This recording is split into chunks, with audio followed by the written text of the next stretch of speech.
저는 오늘부로 부산시장직을 사퇴하고자 합니다. 저는 한 사람에게 5분 정도의 짧은 면담 과정에서 불필요한 신체 접촉을 하였습니다.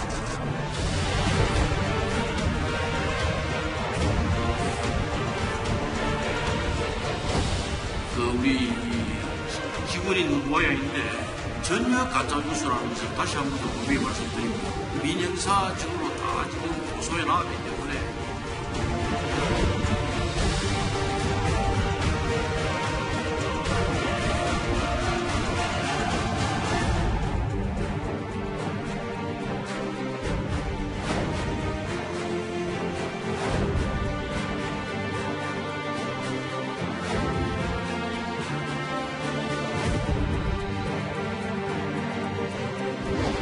즉각적인 징계 절차에 착수할 것입니다.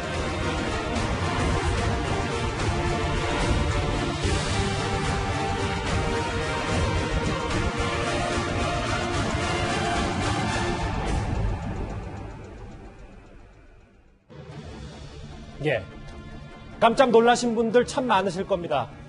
첫 진보진영 민선 부산시장인 오거돈 부산시장이 성추행 의혹으로 오늘 오전 11시 긴급 기자회견을 자청해서 성추행을 시인하고 전격적으로 사퇴를 했습니다. 시장으로서의 그의 마지막 목소리부터 먼저 들어보겠습니다. 저는 오늘부로 부산시장직을 사퇴하고자 합니다. 저는 한 사람에게 5분 정도의 짧은 면담 과정에서 불필요한 신체 접촉을 하였습니다. 이것이 해서는 안 될 강제 추행으로 인정될 수 있음을 깨달았습니다. 이런 부끄러운 대장을 보여드리게 되어 너무나 죄송스럽습니다만 지금 제가 할 수 있는 유일한 선택이 바로 이것이라고 생각합니다. 그만큼 전격적이었습니다. 이도원 의원님. 네. 총선에 책임을 지는 거냐, 건강 문제냐 여러 가지 설들이 있었는데 그런데 사실 기자회견 전부터 부산 정가에서는 조금 이상한 징후들이 있긴 있었다면서요? 그렇죠. 이 발생이 4월 7일이고 오늘이 뭐 23일이니까 많은 시간이 지나지 않았습니까? 그리고 이 사건이 벌어진 이후에 좀 수습하는 과정에서 또 발표를 미루는 과정에서 그 정무비서 측에서도 여러 가지 그 논의도 하고 했기 때문에 조금씩 새어나긴 했습니다만 뭐 정치적으로 보면 어쨌든 선거가 끝난 뒤에 이제 밝혀졌습니다만 전반적으로 이게 오늘 아침에 많은 분들이 놀랐을 것 같은데 네. 어떻게 이런 일이 광역단체장이 그것도 자기 집무실에서 업무 시간에 특정한 직원을 자기 방으로 불러가지고 이런 추행을 했다는 게 정말 믿어지지가 않아가지고 많은 사람이 놀랐는데 일단 사퇴는 했습니다만 예. 이 부분은 그냥 사퇴로 끝날 것 같지는 않고 경찰이 이미 수사에 착수를 했습니다. 강제추행 같은 경우에는 단순한 벌금형이 아니라 징역형도 갈 수 있으니까 그 부분도 지켜봐야 되지만 지금 야당에서는 그러면 과연 그 선거 이후로 이 발표를 미루는 과정에서 당이나 어떤 역할이 없었냐 혹은 청와대는 미리 알고 있었던 거 아니냐 이런 또 그 주장도 제기하고 있기 때문에 좀 더 정치적 파장이 이어질 수 있을 것 같습니다. 네, 그 얘기도 차분히 하나씩 짚어볼 텐데요. 김태현 변호사님. 네. 참여하며 살겠다라고 얘기는 하긴 했는데 오늘 사실 몇 분 안 되는 기자회견에서는 본인이 어떻게 뭘 잘못했는지는 정확히 오거돈 시장이 입장을 밝히지 않았단 말이죠. 근데 이제 강제추행이라고만 얘기해서 5분 동안에 강제추행이라고만 얘기했지 뭐 구체적으로 어떤 식으로 했는지는 밝히지 않았어요. 그건 사실은 공개된 자를 밝힐 수 없는 노력이거든요. 그건 뭐냐면 오거돈 시장의 문제가 아니라 피해 여성과의 문제이기 때문에 당시 있었던 일을 소상하게 얘기를 하는 거는 피해 여성에게 제 2차 가해가 될 수 있는 부분이기 때문에 그 부분에 대해서는 저희 이제 언론도 마찬가지로 저희 방송에서도 조금 조심해서 다루는 게 맞는 것 같고 그래서 아마 오거돈 시장도 그런 부분 얘기하지 않은 것 같아요. 다만 이제 죄명이 강제추행이라는 것, 그다음 시간은 5분이라는 거, 뭐 그렇게 얘기를 했던 거고 그런데 이제 보면 짧은 면담 과정에서 불필요한 시초를 했습니다라고 얘기하고 이것이 해서는 안 될 강제추행으로 인정될 수 있음을 깨달았습니다. 이 얘기는 뭐냐면 네. 그때는 나는 그런 의도를 가지고 한 건 아니었는데 나중에 피해자가 피해를 주장하는 걸 듣고 보니 나중에 내가 강제추행하는 걸 알았어. 이 얘기거든요, 지금.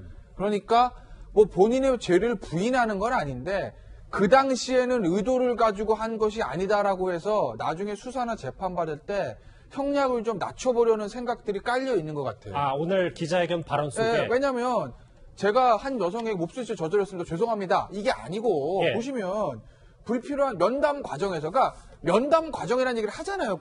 저 앞에 그 얘기는 내가 진짜 면담하려고 부른 거야. 그러다가 신체 접촉이 있었어. 나는 그게 강제추행인 걸 나중에 깨달았다? 이 얘기거든요. 그러니까 나는 애초부터 어떤 성범죄를 저지르려고 그 사람을 만난 게 아니야. 뭐 이런 얘기를 하려는 것 같아서 아마 이거는 아마 양형 사유로서 조금 유리한 양형 정향을 만들기 위해서 지금부터 아마 그렇게 얘기하는 거 아닌가 싶습니다. 알겠습니다. 자, 그러면 지금부터는 피해자의 목소리도 한 번씩 들어볼 텐데요. 이 피해자인 이 여성이 앞으로 2차 피해를 입지 않도록 저희 뉴스탑10도 지금 각별히 조심을 하도록 하겠습니다. 먼저 입장문 자체를 한번 제가 읽어볼게요. 저는 이달 초 오거돈 시장 수행비서의 호출을 받았습니다. 처음 있는 일이었습니다. 업무 시간이었고 업무상 호출이라는 말에 서둘러 집무실을 왔습니다. 그곳에서 성추행을 당했습니다. 다음 화면을 보실게요. 장혜철 변호사님. 그런데 제가 물어보고 싶은, 질문하고 싶은 부분은 이겁니다. 피해자가 오늘 오후에 오거돈 시장이 기자회견 직후에 몇 시간 있다가 경중에 관계없이 등의 표현으로 되레 제가 유난스러움으로 비칠까봐 들었다. 이 자체에 상당히 유감을 표명했습니다. 피해 여성 측이요. 그렇죠. 앞서 김태현 변호사님 설명해 주신 것처럼 오거돈 시장의 발언, 강제추행으로 인정될 수 있음을 깨달았다. 경중에 관계없이 표현은 이게 그렇게 중한 것은 아니지 않느냐. 그리고 나는 몰랐고 그런 의도가 없었다는 걸 전제하고 있거든요. 그게 본인의 도덕적 책임을 조금 덜기 위한 것인지 법적인 다툼에서 양형에 유리하기 위한 것인지 아니면 실제로 정말 저렇게 생각하기 위한 것인지는 모르겠습니다만 네. 저 말만 놓고 보면 피해자가 자칫하면 그렇게 큰 일도 아니고 의도하지도 않았는데 내가 유난스럽게 굴었구나라는 그런 인식을 받을 수 있어요. 따라서 피해자도 내가 유난스러운 사람으로 비칠까 두렵다고 입장문에 적었고요. 또 어떤 표현을 적었느냐. 그것은 명백한 성추행이었고 법적 처벌을 받는 성범죄였습니다라고 피해자가 분명히 명시를 합니다. 이게 뭐 경중을 따질 문제도 아니고 나중에 지나고 나서야 그게 강제추행이었거나 깨달을 문제가 아니라 그 순간에 명백한 성추행이고 법적 처벌을 받을 사안이라는 게 굉장히 명확하다는 거예요. 예. 이 피해자의 주장이고 혹시나 오거돈 시장 측에서 저렇게 두루뭉술한 표현으로 본인의 잘못을 100% 시인하지 않을까봐 사전에 어떤 식으로 입장문을 밝힐 것인지 보자고 요구했다고 합니다. 그런데 이 부산시장 측에서는 그러한 요구를 받아들여주지 않았고 기자회견 같은 경우도 피해자와 전혀 상의 없이 일방적으로 기습적으로 진행됐다고 하거든요. 이러한 절차에 있어서 이게 사과이긴 하지만 반쪽짜리 사과가 아닌가 싶어서 아쉬움이 많이 느껴진다는 게 피해자의 입장문에 나와 있는 내용입니다. 김주옥 교수님. 거기 덧붙여서 평범한 직장인의 삶이 송두리째 흔들렸다. 라고 피해 여성이 다시 한번 주장하기도 했습니다. 좀 당연하다는 생각이 들고요. 보니까는 계약직 20대 여성 공무원이라고 얘기하니까 20대 나이라고 얘기하는 게 예를 들면 이 공무원 생활에 들어와서 나름대로 새로운 꿈을 키우고 정규직으로도 갈 수 있고 이런 생각들이 많을 거 아닙니까? 그런 상황인데 점심시간 직전에 불러서 집무실로 불렀으니까 별일이 없을 거라 생각이 들었는데 그런 일이 벌어졌다고 생각을 했을 때 다시 성추행 이런 것들은 그냥 단순한 문제가 아니고요. 평생 트라우마로 남는 부분입니다. 또 특히 시장이라고 하는 지위를 활용해서 자신의 성적인 욕망들 갖다가 이렇게 충족시키는 행위를 했다라고 하는 측면에서 또 그 이후에도 마찬가지지만 저런 내용들을 보면 자기는 별다른 행동을 하지 않았다는 얘기를 한다는 측면에서 본인이 얼마나 2차적인 가해를 당했겠습니까? 저는 이제 변명의 여지가 좀 없다는 생각이 들고요. 오던 시장이 좀 사퇴를 했지만 저는 사퇴의 문제로 끝나지 않는다라는 생각이 들고요. 거기에 해당하는 엄중한 처벌, 법적인 처벌을 받아야 생각이 들고 앞으로도 이런 일이 발생하지 않으려면 저런 부분에 대해서 좀 제발 좀 엄벌주의 갔으면 좋겠어요. 알겠습니다. 반복적으로 벌어지니까요, 저런 부분들이. 직책과 나이 요거를 이제 2차 피해를 위해서 네네. 여성 공무원이라고 저희가 다시 한번 통칭하도록 하겠습니다. 이도원 의원님. 근데 네네. 이제부터 핵심을 좀 짚어볼 텐데 이 부분인 것 같아요. 그러니까 결국 지난 7일 글쎄요 며칠 전입니까? 한 보름여 전에 이 사건이 일어났는데 오늘 이제 사퇴를 결정했다. 왜 사퇴 시점을 이걸로 잡았냐에 대해서 논란이 꽤 많습니다. 그러니까 사건이 발생한 직후부터 피해자는 사과와 사퇴를 요구했습니다. 그리고 오 시장도 워낙 그 사안이 심각한 걸 이제 깨닫고 사퇴하겠다는 그 약속을 했는데, 예. 4월 7일이면 이제 본격적으로 그 4.15 지방 총선이 선거운동이 시작됐던 시점 아닙니까? 그래서 그걸 감안했는지는 모르겠습니다만 어쨌든 그 시점은 조금 늦추자 이렇게 그 피해자에게 제안을 했고 그 피해자 입장에서도 혹시라도 총선 전에 이 일이 터지면은 본인에게도 아까 그 본인이 유난스러운 거 아닌가, 그렇게 비치는 걸 걱정한 것처럼 그런 고려를 한 것 같습니다. 혹시 자기가 피해자이면서도 정치적으로 또 이용당할 수 있는 측면이 있다고 아마 생각을 해서 그 부분은 저기를 합의를 한 것 같습니다. 그래서 공증서도 만들고 일단 넘겼습니다만, 오 시장과 그 피해자 사이에는 그런 그 합의가 있었을 수는 있습니다만, 이제 정치권에서 보기에, 특히 야당에서 보기에는 이건 명백한 예를 들어서 선거 전에 이런 일이 터졌으면은 굉장히 많은 그 여성 유권자들이 영향을 받고, 특히 부산 지역의 많은 유권자들이 영향을 받았을 텐데, 이렇게 한 건 어떤 이 자체도 오 시장의 행동도 잘못됐지만 선거 이후로 발표를 누른 것도 굉장히 잘못한 일이다, 이렇게 좀 정치 공세를 하고 있는 거죠. 피해 여성 측의 주장은요, 김태현 변호사, 이거더라고요. 그러니까 일부 보도가 나왔던 것처럼, 우리 총선 이후에 이거 사퇴하고 그때 합의하는 걸로 하자라는 거는 있었던 일이 아니고, 단지 본인은 정치적 계산으로 이걸 짚지 말자, 이런 정도의 얘기를 피해 여성 측이 주장했다고 하더라고요. 그러니까 저게 사실 앞서 이도원 의원 좀 설명하셨지만 잠시, 만약에 이게 4월 7일 날 터졌으면 4월 9일 정도 발표됐다고 보세요. 그러면은 마지막 이제 판세를 좀 움직였던 게 뭐냐면은 수도권에서 있었던 차명진 후보의 막말이거든요. 그게 그 막말 문제가 터졌는데 이게 터졌다고 보세요. 저 사전투표 전쯤에. 예. 그건 말이지만 이건 행동이잖아요.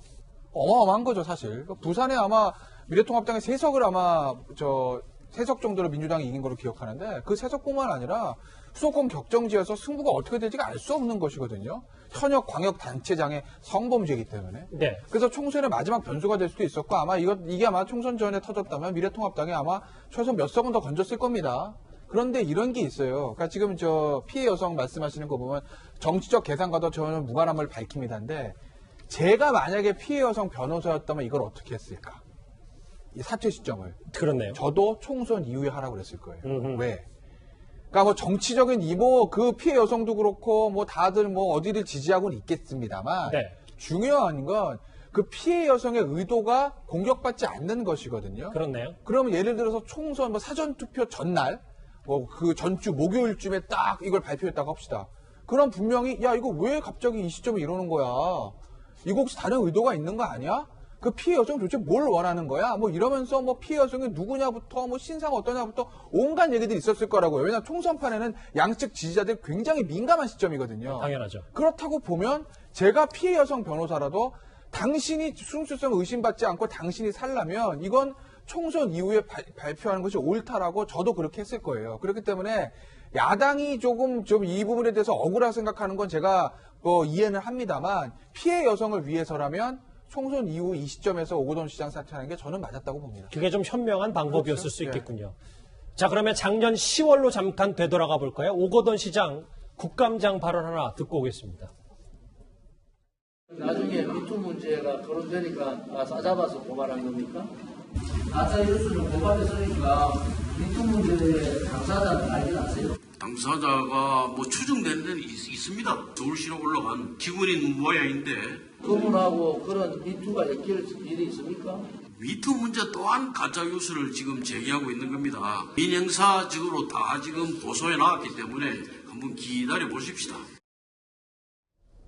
장혜철 평론가님, 지금 나온 얘기는 이번 건과는 다른 얘기인 거죠? 그렇죠. 이번 건과는 별개의 이야기고요. 지난해 불거졌던 의혹인데, 한 인터넷 방송에서 오거돈 시장 선거 캠프 내의 자금 문제, 그리고 여직원과의 미투 문제, 미투 의혹이 있을 것이다. 부산시 공무원과의 그런 의혹을 제기한 바가 있습니다. 그런데 그 당시에 오거돈 시장은 굉장히 강하게 반발하면서 두 가지 사안 의혹 제기를 한 이 인터넷 방송 관계자들을 명예훼손 혐의로 모두 다 고소 고발했습니다.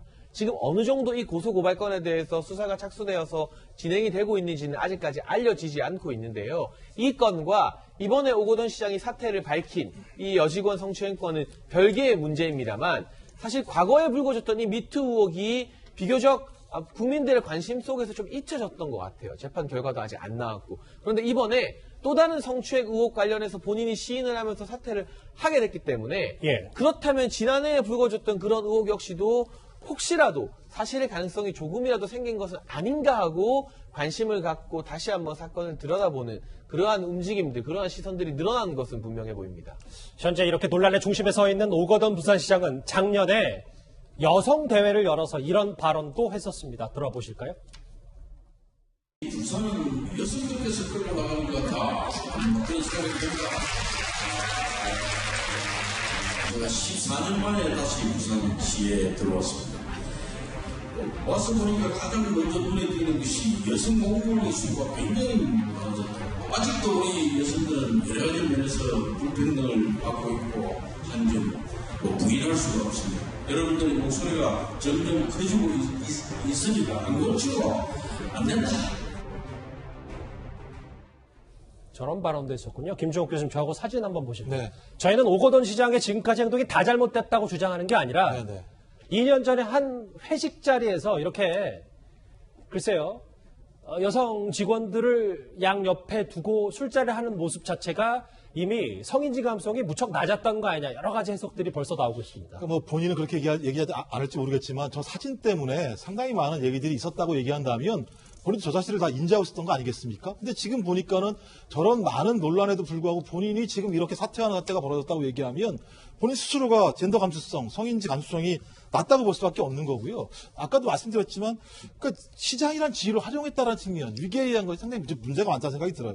최근 내용을 제가 보니까는 여성가족부에서 작년에 조사를 했는데 폭력 예방교육, 성폭력 예방교육 부진기관 같은 경우가 2018년에 비해서 2019년에 2배가 늘었다고 얘기를 해요. 그러니까 현실적으로 예를 들면 남들 일정한 지위에 있는 사람들 같은 경우가 성폭력 예방 교육들을 전혀 안 받는 측면이 분명히 있는 거고요. 예. 또 하나 문제는 뭐냐면 제가 볼 때 이제 이 저런 모습들이 소위 정치의 변화, 그다음에 또 새로운 시대의 변화를 촉구하는 하나의 시그널이 아닌가 생각이 많이 드는데요. 과거에 이제 권위주의 정부 시절에 있었던 저런 아주 나쁜 행태들이 분명히 있고 또 그 권위주의와 싸웠던 또 민주화 운동을 했던 세력들이 같이 배운 측면이 많이 있습니다. 그래서 과거와 좀 다른 그걸 반전할 수 있는 좀 중요한 계기로 좀 이번 사태들을 좀 정치권이 받아줬으면 좋겠습니다. 김태현 변호사님, 야.